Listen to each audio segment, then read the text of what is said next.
kohaselt ülipõnev finiš sellele rallile ja pole midagi salata. EOK uus president on valitud.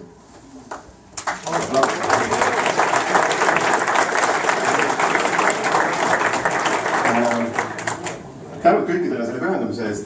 121 häält võeti välja ja 121 häält jõudsid kenasti ka valimiskasti tagasi, nii et kõik andsid oma panuse. Ning nagu ma mainisin, spordivõistlusele kohaselt lõpptulemus oli 61-60. Võite teha oma panused.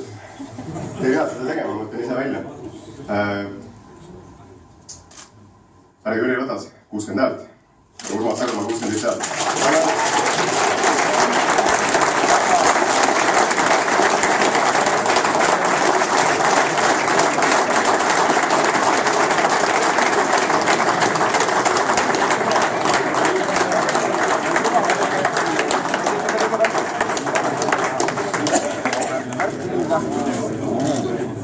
See ei ole rändmärk muidugi, aga igal juhul juba kaugel nähakse, et sa oled